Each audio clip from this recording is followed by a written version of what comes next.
बड़ा गहरा प्रश्न पूछा है। इस कहानी में बहुत गहरी बात पल्ले बांध लेना।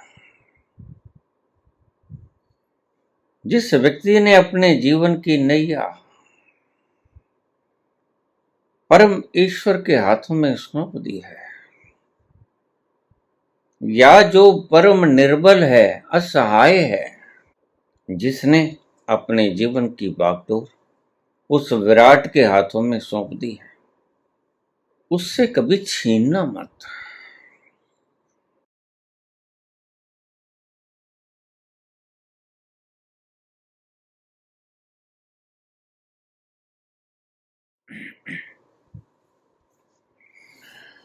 शिव शंकर त्रिपाठी।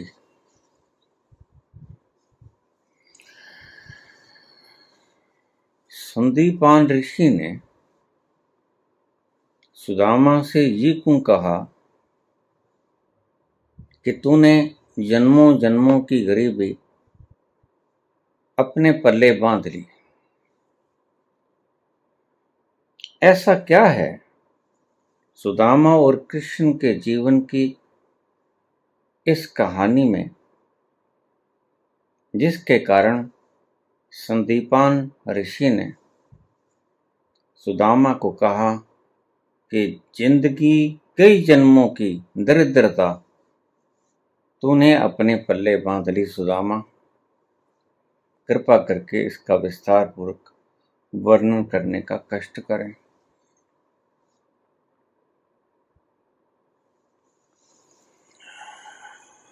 वर्षा ऋतु के दिन थे।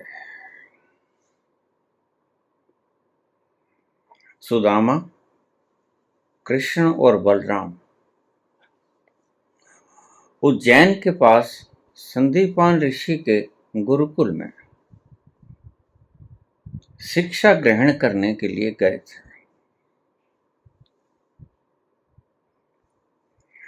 आप शायद जानता भी हूं, गुरुकुल में गरीब अमीर का कोई भेद नहीं होता था।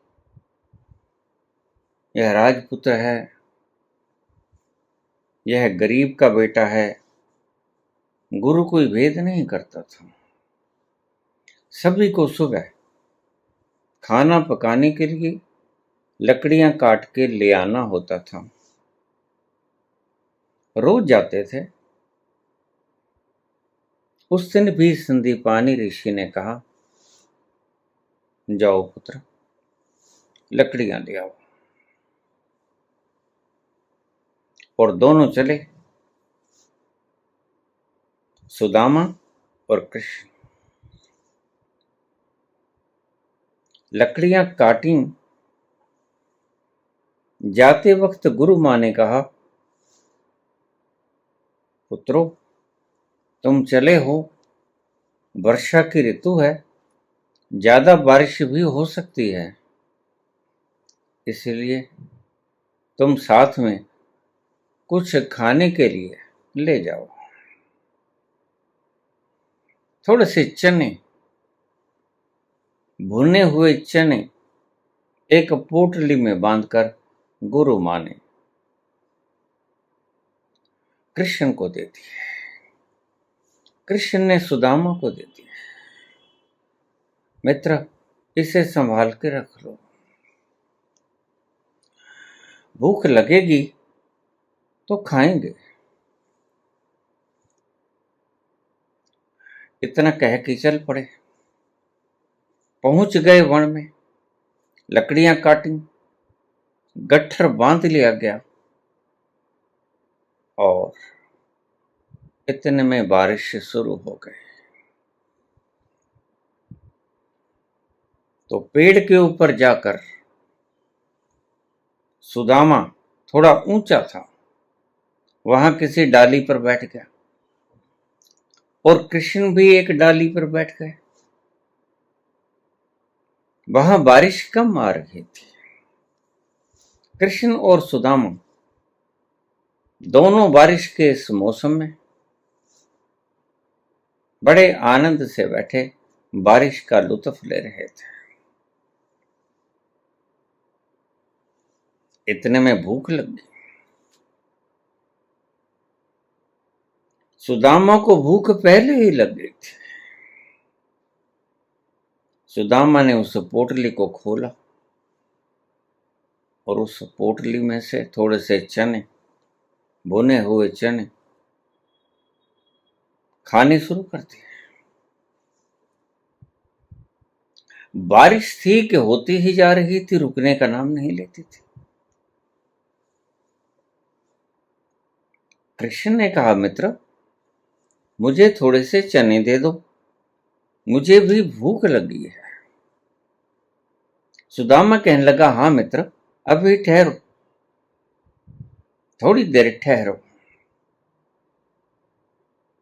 और वक्त बीतता गया। बारिश मूसलाधार बारिश में परिवर्तित हो गई। काले मेघ लगातार बरस रहे थे। भूख लगी थी दोनों को। कृष्ण भी भूखे थे और सुदामा भी भूखे थे। आपको शायद पता होगा, बारिश के मौसम में कुछ भूख ज्यादा लगती है। बारिश के मौसम में दिल करता है कुछ खा लें।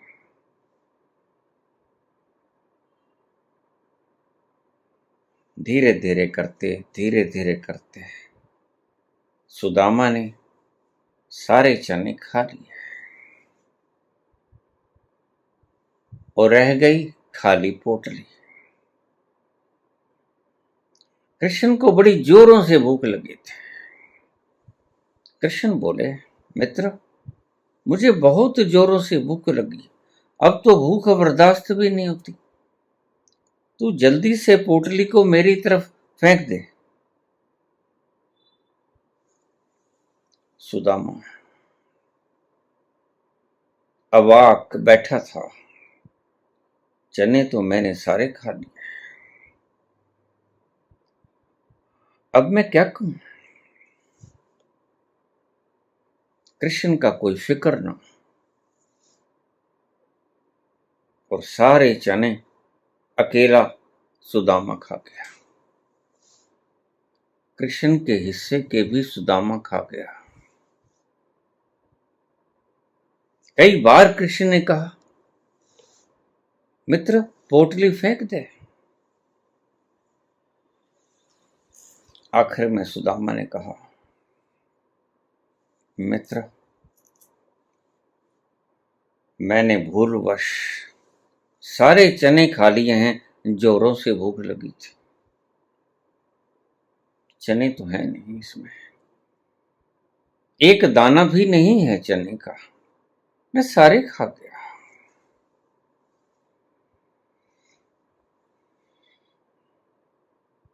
थोड़ी देर रुके, बारिश भी रुकी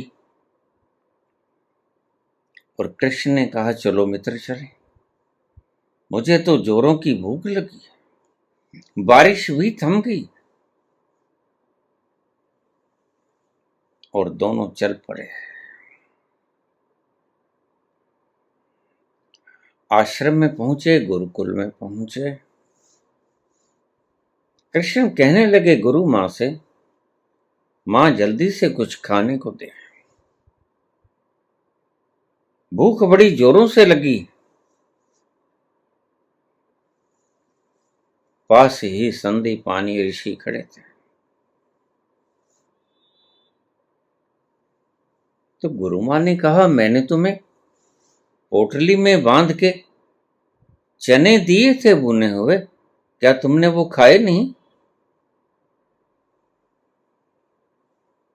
तो सुदामा बोला, गुरुवर वह तो मैं अकेला ही खा गया, भूख जोरों से लगी थी, कृष्ण का स्मरण ही नहीं आया मुझे, मैं अकेला ही खा गया, कृष्ण का हिस्सा भी खा गया। कृष्ण की भूख को मैंने याद ही नहीं किया, नजरअंदाज कर दिया। तत्क्षण संदीपानी ऋषि कांपने लग गए। संदीपानी ऋषि जानते थे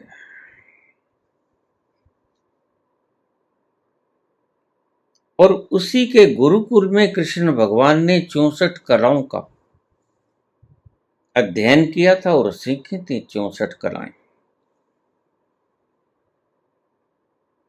सारा शरीर कांपने लगा।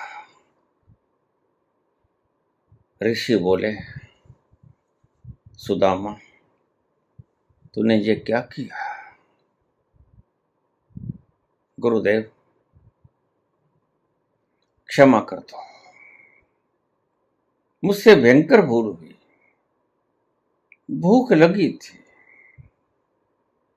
और मुझे पता भी न चला कि चने कब समाप्त हो गए। कृष्ण पुकारते रहे, मांगते रहे, लेकिन मैं ऊपर की डाली पे बैठा हुआ मजे से सारे चने खा गया।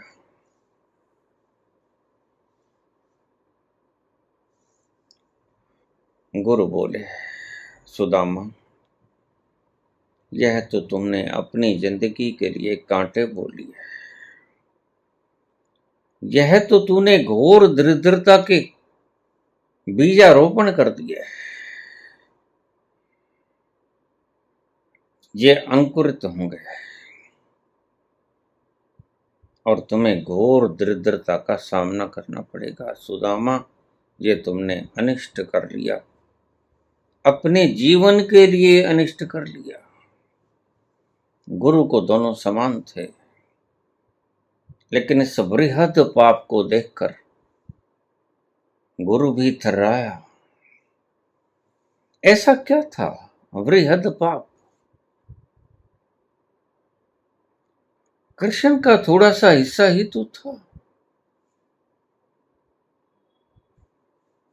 बस इसमें, इस कहानी में बहुत गहरी बात पल्ले बांध लेना।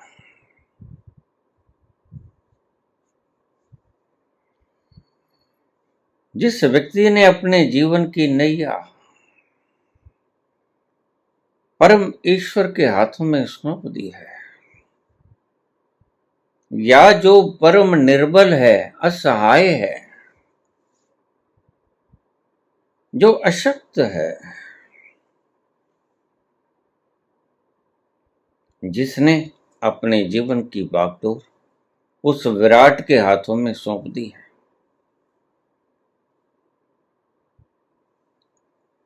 उससे कभी छीनना मत।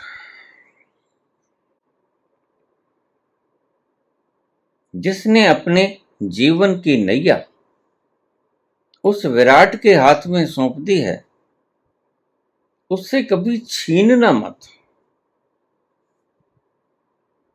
इसलिए गुरु सदा से कहते रहे हैं कि जो संत जन है, संत जन, ब्रह्म ज्ञानी, उनको जितना हो सके द्रव्य देना, उनकी जरूरतें पूरी करना, क्योंकि वह द्रव्य जितना भी तुम दोगे उसका अनंत गुना फलित हो जाएगा आपको। यह जीवन का एक गहरा राज है। बड़ा गहरा प्रश्न पूछा है।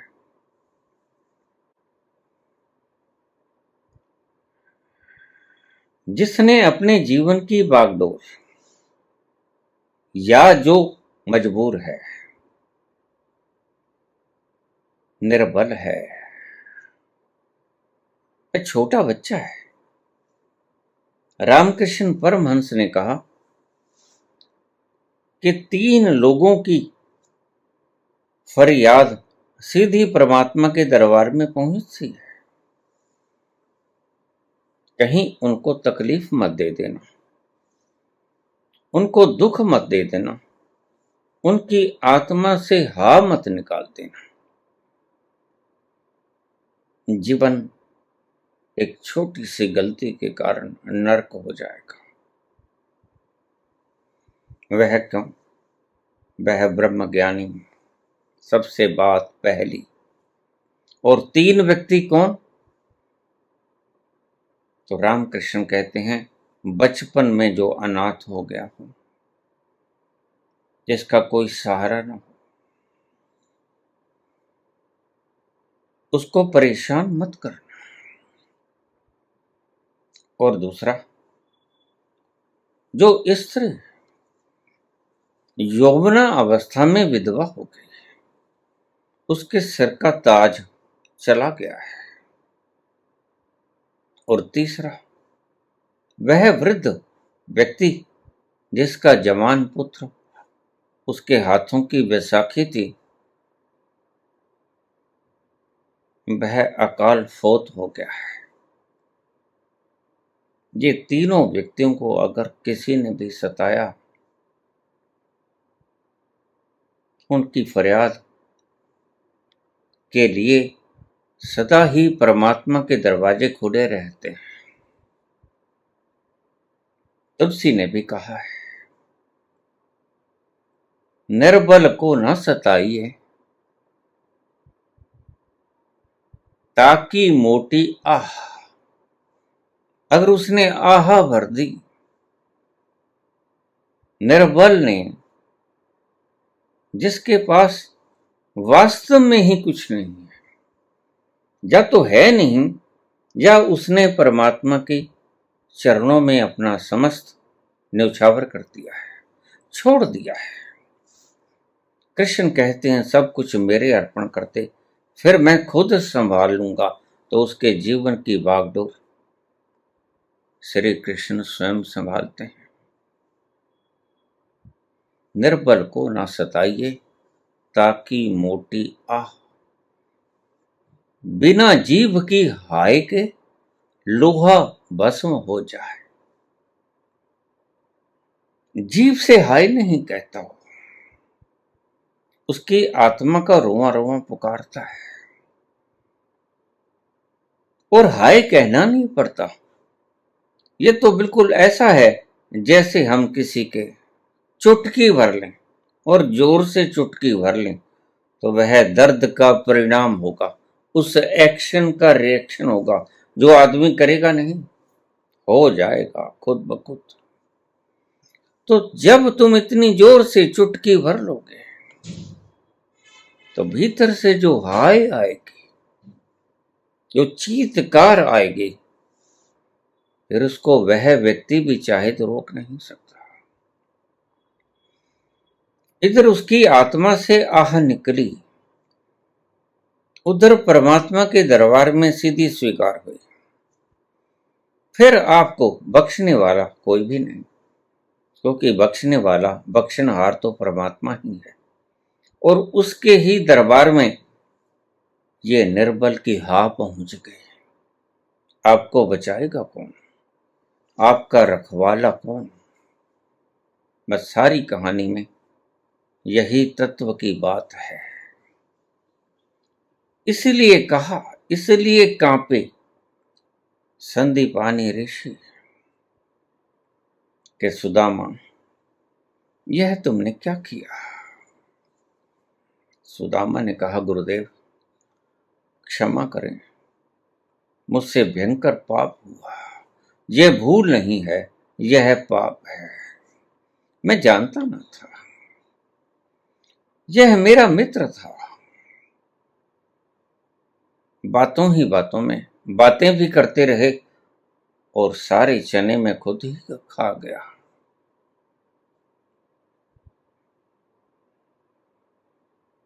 तुलसी ने कहा है, इन तीनों व्यक्तियों की आह मत ले लेना। इन तीनों व्यक्तियों की सेवा करके उनसे आशीर्वाद ग्रहण करना। छोटे बच्चे के निर्बलता का, छोटे बच्चे के सिर से उसके पिता का, माता का ताज उठ गया, छतरी उठ गई, तो उसकी दशा के ऊपर मुस्कुराइएगा नहीं। उसकी दशा का लोगों के सामने बखान नहीं करें, यह सबसे बड़ा पाप है। इससे बचना। निर्बल बच्चा मासूम होता है और उसको कुदरत की मार पड़ चुकी है, और जिसको कुदरत की मार पड़ जाती है उसको सताओगे तो जीभ से हा नहीं निकलेगी, लेकिन एक हा भीतर से भी आती है जो जीवा तक अल्फाज उसके पहुंचते नहीं। उसका दर्द आपको सुनता नहीं, वह सीधी परमात्मा के दरबार में मंजूर होती है। तो पूछा है, क्यों कहा संपाति, क्यों कहा ऋषि ने, क्यों कहा गुरु ने? इसलिए कहा कि तूने बहुत बड़ा पाप किया है। भूल नहीं, ये पाप है।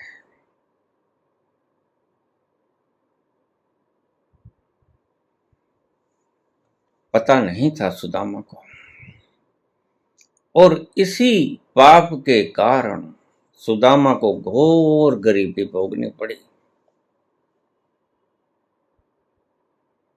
इतनी गरीबी भोगनी पड़ी कि उसे एक कण अन्न का भी कोई वक्त ऐसा भी आया जब नसीब नहीं हुआ।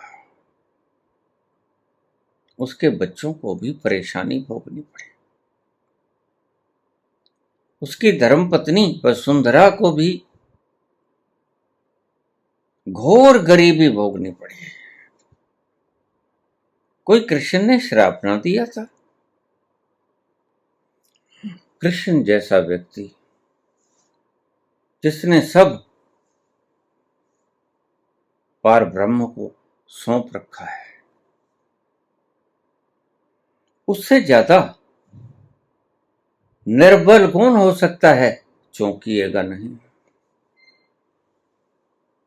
जिसने अपना सब कुछ उस विराट को समर्पण कर दिया, उससे ज्यादा निर्बल कौन हो सकता है? और एक बात और भी ध्यान में रखना, जिसने अपना सब कुछ उस ब्रह्मांड को सौंप दिया, विराट को सौंप दिया,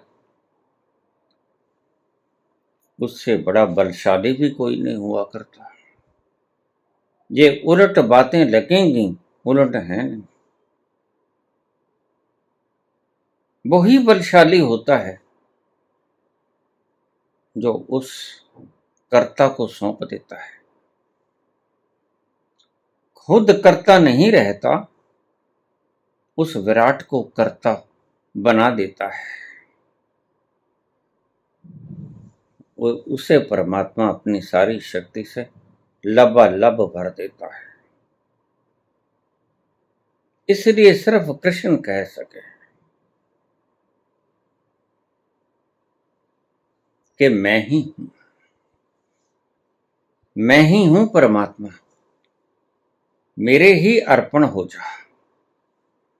अनन्य भाव से मुझे ही भज, मुझे अर्पण कर। चाहे जल, चाहे पत्ता, चाहे फूल, पत्रम पुष्पम फलम तोयम, मुझे अर्पण कर। मुझे अपने जीवन की पतवार दे दे, मैं तेरे सारे पापों का हरण कर दूंगा। अहम त्वाम सर्व पापेभ्यो मोक्षयिष्यामि मा शुचा।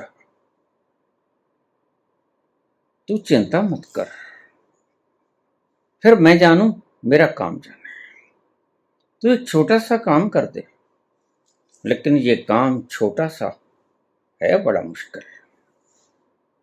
अपने जीवन की पतवार किसी के हाथों में सौंप देना मन बड़ा उपद्रव खड़ा करता है, मन बड़े सवालात करता है। आज तुम कृष्ण को पूछते हो, लेकिन कृष्ण की वेला में कृष्ण को गालियां देने वाले लोग भी थे, ये भूल मत जाना। कृष्ण को बदमाश कहा गया, कृष्ण को लुच्चा लफंगा, बदमाश गवाला, औरों की स्त्रियों को घर से भगा के ले जाने वाला शिशुपाल ने कहा। अगर दान ही करना है तो जो बताया रामकृष्ण परमहंस ने, ऐसे बच्चे को अपना लेना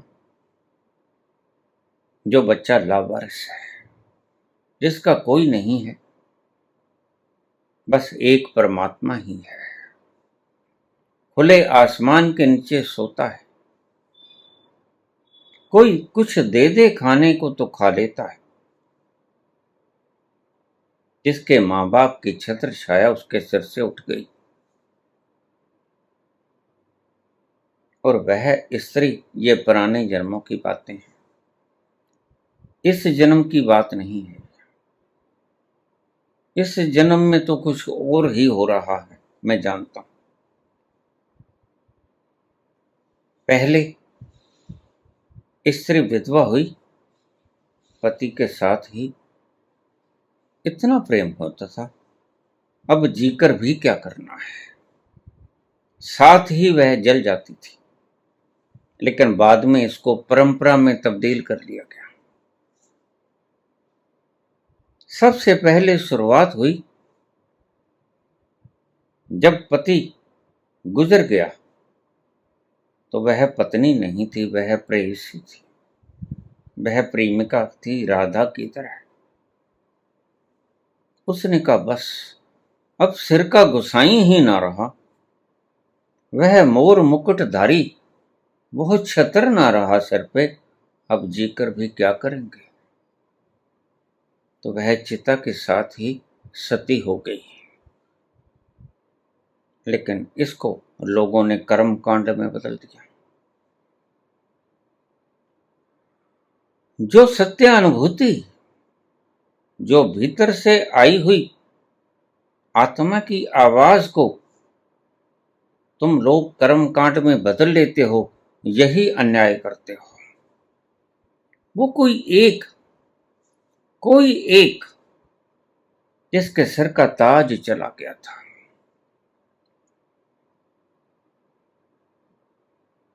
और जिसने कहा अब जीकर क्या करेंगे, वह उसकी चिता में ही समा गई। लेकिन ये बात अलग थी। बाद में हमने इसे कर्म कांड बना लिया। स्त्रियों को गांजा, भांग, अफीम, ऐसे जबरदस्त नशे धतूरा दे देकर स्त्री को बेहोश कर लिया जाता, और जबरदस्ती स्त्री रोती रहती, चिल्लाती रहती, और जबरदस्ती ये दुष्ट उसको अग्नि में पटक देते हैं। परंपराएं सब मुर्दा हैं, और परंपराएं सभी कर्म कांड पाप हैं। मैं क्या कह रहा हूं? सभी कर्म कांड पाप हैं, क्योंकि कर्म कांड उस जीवंत घटना से आए हैं जो कभी जीवंत थी। उस जीवंत घटना से जो निकला वह तुमने ग्रहण नहीं किया, फिर उसको तुमने परंपरा में बदल दिया। अब जिसका घर वाला, जिसका पति, जिसका सिर मोर चला गया, उसे सती कर दो, और तुम सतीत्व का बड़ा गुणगान करते हो। तुमने जबरदस्ती सती प्रथा शुरू कर दी, सतियों के मंदिर बनाने शुरू कर दिए। लेकिन ये पाप हो गया, ये तुम्हारे हाथों से हत्याएं हो गई। ये भीतर की बात थी। पूरे प्राण कहते थे उस स्त्री के, अब जीकर क्या करेंगे। अगर तू न रहा, अब सारी दुनिया मेरे लिए बेकार है। अब मेरा दिल किसी भी चीज को पाकर बागबान न होगा। एक तू ना मिला, एक तू ना मिला, सारी दुनिया मिले भी तो क्या है। मेरा दिल न खिला, मेरा दिल ना खिला, सारी बगिया खिले भी तो क्या है। एक तू न मिला। यहां से शुरू हुई यह घटना वास्तविक घटना सी प्राणों से आई थी, अंतस प्राणों से आई थी। लेकिन तुमने बाद में इसे कर्म कांड में तब्दील कर दिया। न जाने तुमने कितनी हत्याएं की। यह हत्या है।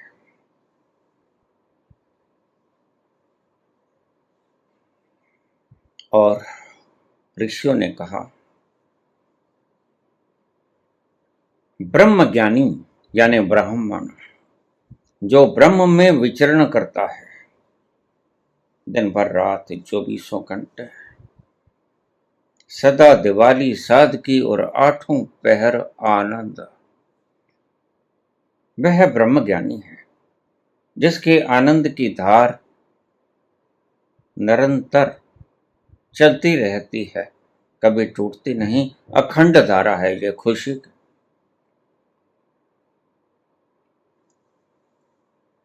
तो तुम दुष्टों ने शब्दों का अनर्थ कर लिया। ऋषियों ने कहा था,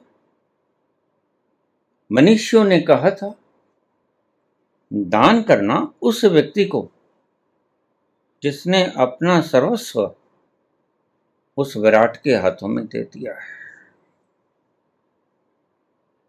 ब्राह्मण ब्रह्मज्ञानी, लेकिन तुमने अनर्थ कर लिया। तुमने ब्राह्मण का अर्थ लिया जो ब्राह्मण कुल में पैदा हुआ वह ब्राह्मण, और धीरे धीरे यह परंपरा बढ़ती गई। दान देना है ब्राह्मण को देना है, श्राद्ध खिलाना है ब्राह्मण को खिलाना है।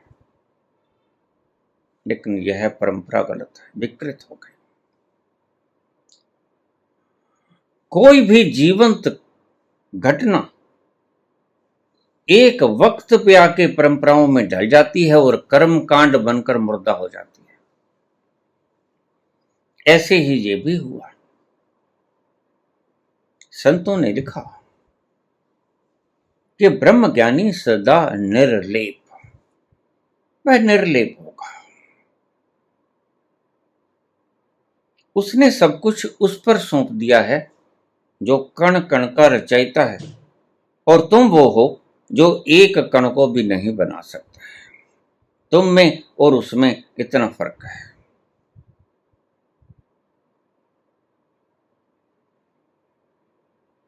और तुम अपने आप को सृष्टा मान बैठे हो।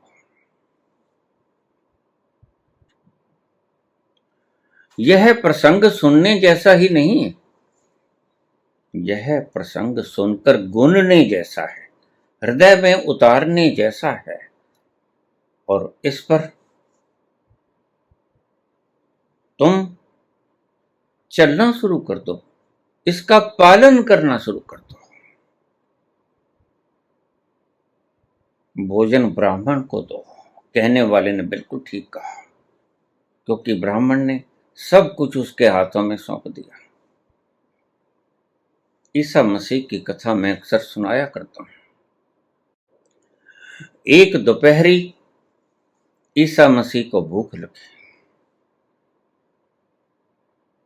आसमान की तरफ हाथ उठा के ईसा कहते हैं, oh God please provide me food, I am hunger. मैं भूखा हूं, मुझे भोजन दे दे। और किससे मांगेगा? जिसको सौंपा उससे मांगते हैं। मैं भूखा हूं, मुझे भोजन दे दे, आज दोपहरी का भोजन दे दे।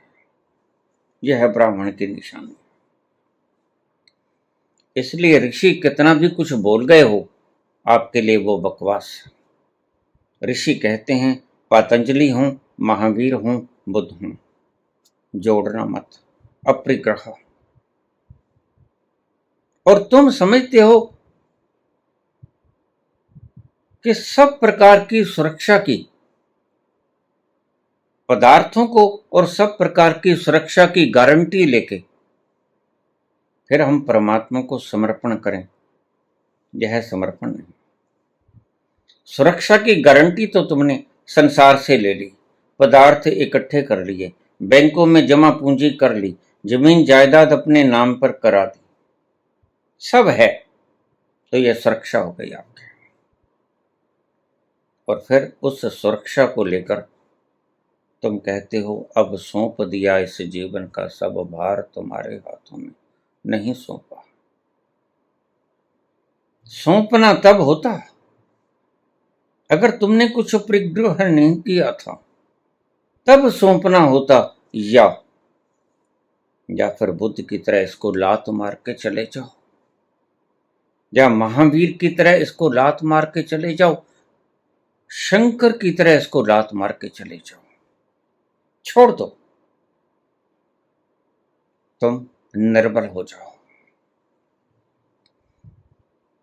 लेकिन मन तुम्हें लाखों तरह के तर्क देगा। नहीं, पैसा काम आ जाएगा, पैसा जोड़ो। बस जो व्यक्ति ये कहता है जोड़ो, वह व्यक्ति एक मायने में नास्तिक होता है। क्योंकि कहीं ना कहीं जाने अनजाने वह मानता है कि परमात्मा चेतन नहीं है। वह ऊपर ऊपर से खोपड़ी खोपड़ी में मानता है कि परमात्मा है, मंदिर गुरुद्वारा भी जाता है, इबादत भी करता है, माला भी फेरता है, सब करता है, लेकिन इकट्ठा भी करता है। और इकट्ठा करता है उसका अर्थ यही है कि उस परमात्मा के ऊपर उसे यकीन नहीं। लेकिन ईसा सच्चे ब्राह्मण है। ईसा कहते हैं, परमात्मा मैं भूखा हूं, मुझे भोजन दे दो। लेकिन ये बात कहने के लिए पहले छोड़ना आवश्यक होता है। तुम छोड़ते नहीं। बुद्ध कभी भूखे नहीं लौटते और सब छोड़ के आए हैं। तो परमात्मा उन्हें पेट भरने के लिए योग्य सामग्री दे देता है। लेकिन तुम अपनी बादशाहत को खोना नहीं चाहते। तुम कहते हो, मैं अपना क्यों न रखूं, और जब मुझे जरूरत होगी मैं इसको बरत लूंगा। मैं किसी से क्यों मांगू। बस ये किसी में परमात्मा भी आ जाता है। तुम ये शब्द जब कहते हो, मैं किसी से क्यों मांगू, तो तुम परमात्मा को भी इनकार कर देते हो। इसलिए मैं कहता हूं कि तुम नास्तिक हो। पतंजलि ठीक कहते हैं, वह कोई पागल नहीं थे, उनको पागल कुत्ते ने काटा नहीं था। महावीर और बुद्ध मूर्ख नहीं थे, कोई उनका मानसिक इलाज होना नहीं था। वह बिल्कुल स्वस्थ थे। और जो स्वस्थ होता है वो ही छोड़ सकता है। छोड़ने की कला के लिए स्वस्थ होना आवश्यक है। स्वस्थ यानी अपनी आत्मा में स्वस्थित होना, उसे स्वस्थ कहते हैं। जो अपने आप में स्थित हो गया वही स्वस्थ हुआ, अन्यथा तुम बीमार हो। जो जोड़ता है, जो संग्रह करता है, वह बीमार है, वह स्वस्थ नहीं। सीधी सी परिभाषा को नोट कर लेना।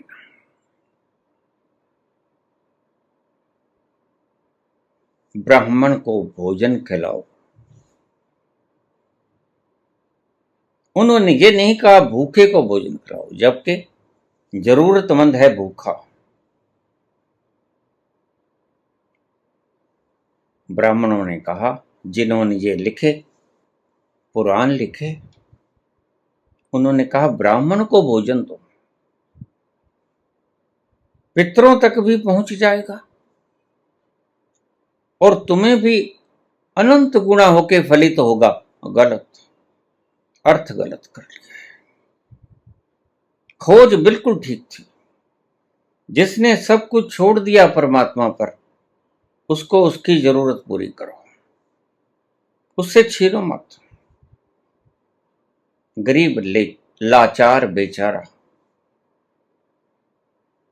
वह व्यक्ति, वह बच्चा जो अनाथ हो गया है, उसके पास जो है तुम वो भी छीन लो, इससे बड़ा पाप क्या हो सकता है? लेकिन तुम ऐसा ही करते हो। फिर तुम कहते हो बाबा मैं दुखी बहुत हूं। तुमने दुख के बीज बोए हैं पुत्र, पुत्री, तुमने दुख के बीज बोए हैं, अन्यथा परमात्मा ना मूर्ख है ना पागल है। परमात्मा सही करता है, इसलिए संत कहते हैं, लाउज़े कहते हैं, परमात्मा जो करता है ठीक करता है और भले के लिए करता है। वह पाई पाई का हिसाब कर लेता है। उसकी सृष्टि इतनी महीन है, क्या तुम देख नहीं रहे? उसकी सृष्टि की एक्यूरेसी को तुम देख नहीं रहे? तुम्हारे शरीर की मशीनरी को ही देख लीजिए। थोड़ा शुगर बढ़ी घटी, थोड़ा ब्लड प्रेशर हाई हुआ कम हुआ, तुम लुढ़क जाते हो। एक चीज भी घट जाए हजारों चीजों में से, तो तुम बावरे होके पागलों की तरह फिरने लगते हो। तुम्हारी मशीनें कहती हैं कुछ नहीं, लेकिन तुम भीतर से कचोटे जा रहे हो। क्या है कारण? कारण है अपने ही किए हुए कर्म, वो तुम्हारे सामने आते हैं। और मजे की बात है, तुमने कर तो दियो, किसी वक्त कर तो दिए, लेकिन भोगना नहीं चाहते। ये याद रखना। इसलिए बाबा नानक कहते हैं कि चुपके से भोग लो।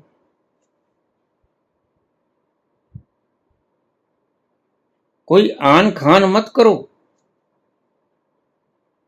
जो वह भुगताता है बिल्कुल ठीक भुगताता है, और तुम्हारा ना भुगतना इस चीज का प्रमाण है कि तुम उस परमात्मा पर, उसके नियम पर शक करते हो। वह बड़ा न्यायकारी भी है, वह दयालु भी है।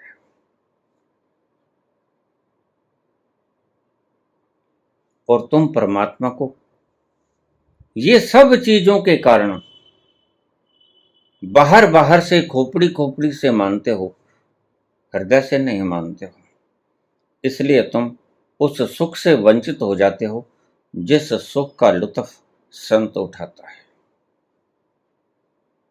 सदा दिवाली साध की, संत की सदा दिवाली होती है, और आठों पहर खुशी ही खुशी।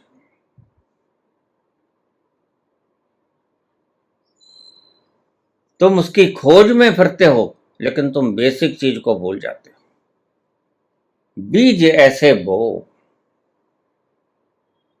ताकि जो वृक्ष उगे और उस वृक्ष पर जो फल लगे वो मीठे आम की तरह हो, बबूल की तरह कांटे ना हो, तुम्हारे अपने ही हाथ में। लेकिन तुम मुख्य चीज को भूल जाते हो। तुम ऐसे कर्म करते हो जिनके फल दुख देने वाले होते हैं, और फिर जब फल आते हैं तो तुम चिल्लाते हो, मैं दुखी क्यों हूं बाबा? तुम सच में दुखी हो और इस दुख को सहजता से उसकी रजा में स्वीकार कर लो। मान लो कि ये मेरे ही किए हुए हैं तो तुम आस्तिक हो गए। अगर तुम कहो मेरे तो नहीं किए हैं तो तुम नास्तिक हो। फिर तुम रो के भुगतते हो, लेकिन ध्यान रखना, रो के भुगता के हंस के भुगता, भुगतना तो पड़ेगा ही, लेकिन हंस के भुगतोगे तो हंस के भुगतने में तुम्हारे वो कर्म आधा दुख देंगे और रो के भोगोगे तो दुगना दुख देंगे। बस यही फर्क है। भोगता है संत भी भोगता है। सभी गलती के पुतले हैं, सभी गलती कर देते हैं। तो संतों ने कहा, ऋषियों ने कहा कि ब्राह्मण को दान दो। जो अशक्त हो गया है, जिसने अपनी सारी शक्ति, अपने जीवन की पूरी नाव की पतवार उस विराट के हाथों में सौंप दी, उसको दान देना, उसकी जरूरत पूरी करना।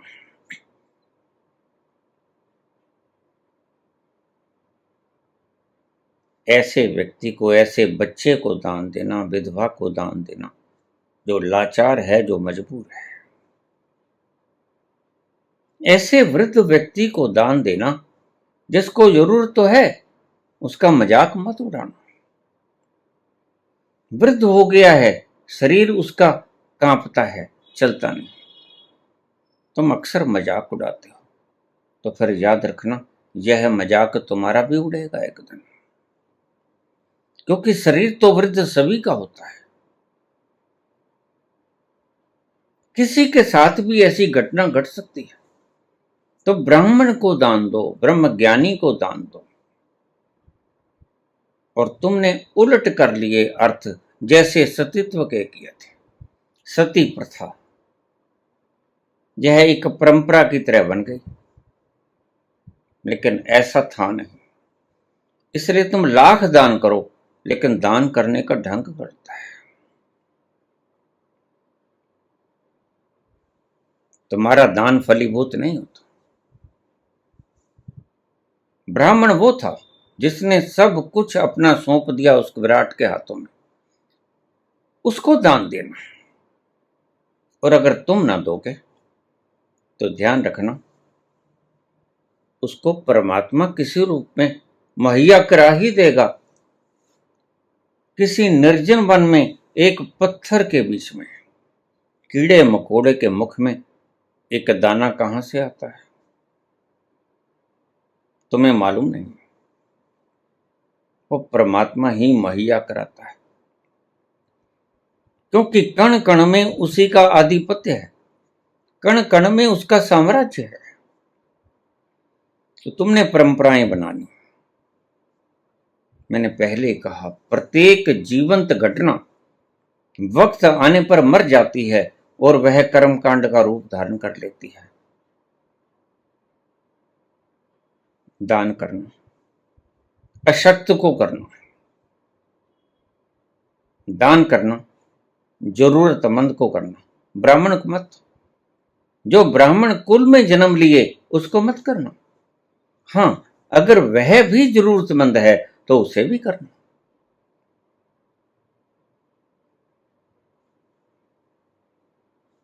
बस यही था उपदेश इस कहानी में। गुरु ने यही कहा, अरे तूने तो जिंदगी भर का, कई जन्मों की दरिद्रता अपने पल्ले बांध ली। जन्मों जन्मों तक भोग भोगने पड़ते हैं ऐसे कर्म का। फिर तुम कहते हो हमने तो इस जन्म में कुछ किया नहीं और पिछले जन्म तुम भूल गए हो। जब पिछले जन्म में जाके देखोगे, पिछले जन्म में जो व्यक्ति चला गया किसी भी ढंग से, इस ढंग से नहीं जो बीके वाले बताते हैं, वो गलती मत खा जाना। वो तो धंधा ढूंढते हैं, उनका तो कारोबार है। पिछले जन्म में किसी विशेष व्यक्ति जो कि जानकार है, उससे रास्ता पूछकर अपने ही अंतस में उतर कर अपने पिछले जन्मों को देखा जा सकता है, तो तुम्हें पता चलेगा, हाँ मैंने किया थे। आज तो PLR करके तुम्हें बताने वाले लोग हैं। तो तुमने पिछले जन्म में क्या किया था? और मैंने ऐसे बहुत से लोग देखे हैं जो जब दुखी होते हैं तो मुझसे कांटेक्ट करते हैं, बाबा मैंने क्या किया था ऐसा, अब क्या कर रहे हो? पीछे की बातों को छोड़ो, आज की बात देखो, आज तुम क्या कर रहे हो? आज लोगों को गुमराह कर रहे हो, आंखों में धूल झोंक रहे हो। बस ऐसा ही कुछ तब किया होगा जो आज इस मुकाम पे पहुंचे। कोई परमात्मा मूर्ख थोड़े है, उसकी सृजना पागल थोड़ी है। तो संत जो कहता है वह करता है, ठीक करता है और भले के लिए करता है। वह भुगतवा के तुम्हारे सिर का भार हल्का करना चाहता है। यह भी एक पुण्य का काम है, यह उसकी दयालुता है। अगर ना भोगोगे तो यह भार, यह ईंटें, यह पत्थर तुम्हारे सिर पर रखा रहेगा और तुम इसके बोझ तले दबते रहोगे। इसलिए परमात्मा ने भोगने का विधान रखा कि भोग लोगे ये कर्म टूट जाएंगे, कट जाएंगे, निर्जरा हो जाएगी, तुम हल्के हो जाओगे। दयालु इस तरह भी है, लेकिन तुम हंसोगे इस बात पर, मैं जानता हूं, क्योंकि तुम चाहते हो कि हमने जो कर दिया कर दिया, उसका फल ना भोगना पड़े। बस यही विडंबना है। तो इस कहानी में क्या है अर्थ? इस कहानी में सीधा सीधा अर्थ बांध लेना मोरल के तरह। दान दो, निर्बल को दो, पशुओं को, पंछियों को, दरवेशों को। हमारे घरों में 2 रोटी निकाली जाती, तो मैंने माता से पूछ लिया, मां ये 2 रोटी निकालती हो तो? हाँ बेटा, पहली गाय की और आखिरी रोटी कुत्ते की। वो क्यों? निर्बल हैं, ये कुछ कमाते धमाते नहीं, जहां जाते हैं वहां लाठियां खाते हैं एक रोटी के टुकड़े के लिए। इसलिए हमारे ऋषियों ने इन मूक जानवरों के, इन मौन जानवरों के, इन बेजुबान जानवरों के लिए 2 रोटी का एक नियम बनाया था। जो गृहस्थी आदमी है वह 2 रोटी ज्यादा पका ले, एक गाय को खिला दे, एक कुत्ते को खिला दे। तो इस कहानी का साफ सीधा अर्थ ये है कि जिसने अपने जीवन की नैया को सौंप दिया है उस परमात्मा के हाथों में, वह निर्बल हो गया है एक प्रकार से, और वह सबल हो गया है दूसरे प्रकार से। निर्बल ऐसा हो गया कि उसने अपनी पतवार परमात्मा को दे दी, और सबल ऐसे हो गया कि वो पतवार को विराट ने थाम लिया। बस यही है इस कहानी के भीतर का सार। दान देना है तो निर्बल को दी, बेजुबान को दो, जरूरतमंद को दो। ब्राह्मण कुल में जो पैदा हो गया उसने ठेका नहीं लिया है। यह तो ब्राह्मणों की लिखी हुई किताबें हैं। बड़ा अच्छा इंतजाम किया मनु जी महाराज ने अपनी संतानों के लिए, बड़ा सुंदर इंतजाम किया। आने वाली हजारों लाखों पीढ़ी उनके लिए बड़ा सुंदर इंतजाम कर गए। लेकिन कहां जाएंगे वो जिनको तुमने पांव की जूती तले रोंद दिया? तुमने तो स्त्री को भी पांव की जूती कहा, जबकि आधी जनसंख्या स्त्रियों की होती है। तुमने तो उसका हक भी छीन लिया। तो इस कहानी का सीधा सा अर्थ यह बनता है कि जिसने अपना सारा कुछ परमात्मा की शरण में दे दिया है, उसका छीनना मत। सुदामा ने छीना तो उसने कितनी मुश्किल से जीवन काटा, एक एक दाने को मोहताज हो गया। और आखिर में वसुंधरा ने कहा, तुम रोज कहते हो द्वारकाधीश तुम्हारे मित्र हैं, सहपाठी हैं, तुम उनसे क्यों नहीं मांग लेते। और सुदामा को आखिर वहां जाना पड़ा। फटी मैली कुचैली धोती। और परमात्मा ने, कृष्ण भगवान ने सब कुछ प्रदान कर दिया सुदामा को। बस यही है इसका मोरल। जो दुखी है, सताया हुआ है, प्रकृति के द्वारा सताया हुआ है, इंसानियत के द्वारा सताया हुआ है, उसको और मत सताना। हो सके तो उसकी सहायता करना। यही है निचोड़। धन्यवाद।